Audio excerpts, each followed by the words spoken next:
Assalamualaikum warahmatullahi wabarakatuh. Hamdan wa syukran lillah, salatan wa salaman ala rasulillah wa ala alihi wa sahbihi wa mawala. La haula wa la quwwata illa billah. Asyhadu an la ilaha illallah wahdahu la syarikalah wa asyhadu anna Muhammadan abduhu wa rasuluh sallallahu alaihi wasallam allazi la nabiyya ba'da. Qala Allah ta'ala fil Qur'anil Karim, a'udzu billahi minasy syaithanir rajim. Bismillahirrahmanirrahim. Wasta'inu bis sabri was shalah wa innaha lakabiratun illa 'alal khashi'in allazina yazunnuna annahum mulaqu rabbihim wa annahum ilaihi raji'un. Shadaqallahul azim. Surah Al-Baqarah ayat 45 dan 46. Kaum muslimin dan kaum muslimat jamaah tarwih yang dirahmati oleh Allah, kembali kita bersyukur dengan selalu memperbanyak mengucapkan alhamdulillahirabbil alamin. Bagaimanapun keadaan dan situasi kita pada saat ini, Allah masih memberikan kesempatan kepada kita untuk berubudiyah kepadanya dan menjalankan rutinitas kehidupan kita sehari-hari. Kemudian selawat dan salam kita mohonkan kepada Allah untuk junjungan kita Nabi Muhammad sallallahu alaihi wasallam. Allahumma salli ala Muhammad wa ala ali Muhammad. Jamaah tarwih yang dirahmati oleh Allah, beberapa menit kemudian ke depan kita coba merenungi firman Allah dalam rangka mengingat-ingatkan kembali akan tugas dan tanggung jawab kita sebagai hambanya. Kemudian kita coba dalami dan kita ambil pelajaran, dan pelajaran ini akan kita jadikan sebagai pedoman dalam menjalani kehidupan kita. Judul tausiah kita adalah memohon pertolongan Allah lewat salat. Memohon pertolongan Allah lewat salat. Jamaah tarwih yang dimuliakan oleh Allah, Allah mengingatkan kita, wasta'inu bis sabri was shalah. Ada kata-kata ista'in, isti'anah. Ini kita maknai dengan memohon, minta pertolongan kepada Allah. Tolonglah dirimu dengan sabar dan dengan salat. Nah, nanti kita coba dalami sedikit jemaah, kenapa salat itu dijadikan oleh Allah sebagai strategi di dalam menolong diri kita. Jadikanlah salat dan sabar sebagai penolongmu. Wa innaha lakabiratun, karena sesungguhnya salat itu amat berat. Illa alal khashi'in, kecuali bagi mereka yang khusyuk. Sedikit nanti akan kita singgung Bapak Ibu sekalian, apa yang dimaksud dengan khusyuk itu dan bagaimana cara kita untuk menggapainya. Siapa orang yang khusyuk? Allazina yazunnuna annahum mulaqu rabbihim. Orang-orang di mana mereka itu yakin mereka akan bertemu dengan Tuhannya. Wa annahum ilaihi raji'un, dan mereka yakin pula bahwa mereka akan kembali kepada Tuhannya. Jamaah tarawih yang dimuliakan oleh Allah, ada sebuah ungkapan orang bijak dan ini menarik untuk kita analisis. Katanya begini, perbaikilah salatmu, niscaya kehidupanmu akan ikut baik.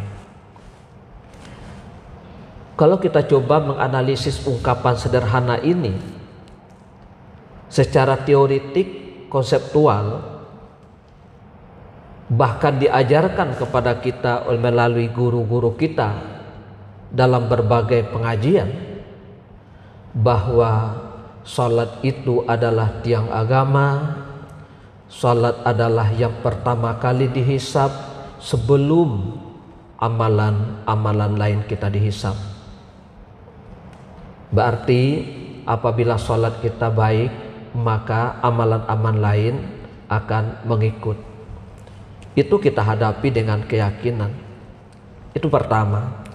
Yang kedua, secara fakta, dari hasil-hasil kajian, apakah kita melakukan riset sendiri melalui observasi pasien-pasien yang terbaring di rumah sakit dan orang-orang yang keluarganya selalu mengalami berbagai tekanan, kita sebut dengan keretakan rumah tangga, ternyata yang paling banyak bisa menyelesaikan masalah itu adalah orang-orang yang sholat. Kenapa? Karena ketika menghadapi persoalan ada yang menolongnya. Jika dibandingkan dengan orang-orang yang tidak pernah salat, dia histeris, dia kesurupan, kemudian dia lupa diri, kemudian sulit untuk dikontrol. Itu baru untuk di dunia. Kemudian secara psikologis, secara kejiwaan Bapak Ibu sekalian, ketika Allah katakan aqimis shalah li zikri, dirikanlah salat untuk mengingatku. Dalam ayat lain, ala bizikrillahi tatmainnul qulub, ketahuilah dengan berzikir kepada Allah, dengan mengingat kepada Allah, jiwa akan tenang. Apalagi kita baca riwayat-riwayat para sahabat, mulai dari Rasulullah dan para sahabatnya, begitu mereka menghadapi persoalan kehidupan, solusi awalnya adalah dia sholat. Jadi sholat sebagai terapi kehidupan. Ada yang lebih ekstrim sebetulnya yang perlu kita upayakan tercipta. Sholat itu dapat mencegah perbuatan keji dan mungkar seharusnya. Tetapi secara fakta kita belum banyak menemukan apa yang salah. Apakah sholatnya yang tidak betul? Apakah cara mengerjakannya yang belum tepat sesuai dengan syariatnya? Atau salatnya belum diterima oleh Allah? Jadi banyak pertanyaan kita Bapak Ibu sekalian. Padahal Allah sudah katakan, tolonglah dirimu dengan sabar dan salat. Karena salat itu berat. Iya, sangat berat. Kenapa berat? Dan siapa yang tidak berat? Yang tidak berat itu adalah orang-orang yang khusyuk. Apa makna khusyuk di sini? Hudurul qalbi, hadirnya hati, konsentrasi. Tentu pertanyaan kita berikut Bapak Ibu sekalian, begitu sulit bagi kita untuk mendapatkan hadir hati di waktu salat. Iya, maka dikatakan salat itu berat. Tetapi kita tidak boleh menyerah. Ibarat berjalan di pematang sawah, jatuh, naik lagi, melangkah lagi, tercebur lagi, berdiri lagi, melangkah lagi, akhirnya insya Allah sampai juga, walaupun sudah berlumpur-lumpur. Apa artinya? Ini perjuangan. Nah, karena itu Bapak Ibu sekalian, ada yang perlu kita ingat. Kenapa kita tidak mendapatkan hadir hati kita di waktu salat? Di antaranya yang menyebabkan kita tidak pernah mendapatkan khusyuk itu mungkin saja, nah ini bisa kita koreksi Bapak Ibu sekalian, tidak bermaksud menyalahkan siapa-siapa, tidak bermaksud mendiskreditkan siapa-siapa. Kita coba tanya kita diri masing-masing, kepada diri kita sendiri, apakah lebih banyak frekuensinya kita mendapatkan kenyamanan setelah salat, atau malahan biasa-biasa saja. Nah, maka ada upaya-upaya. Misalnya kita sempurnakan wudhu, tetapi sebelum disempurnakan wudhu itu ada yang lebih penting. Turunkan atau naikkan status dari wajib salat menjadi butuh salat. Bagaimana caranya? Ketika azan berkumandang, adakah hati kita mengatakan, oh, waktu salat sudah masuk, aku ingin salat. Tetapi hati kita dikalahkan. Oh, nantilah, saya sedang jualan nih, goreng saya masih tinggal nih. Oh, pekerjaan saya sedikit lagi, laporan sedikit lagi. Itu ujian Bapak Ibu sekalian. Tetapi paling tidak ada suara. Apa katanya? Oh, waktu sudah masuk. Nah, ketika kita berhasil mendengarkan waktu sudah masuk, yuk kita berangkat menuju salat.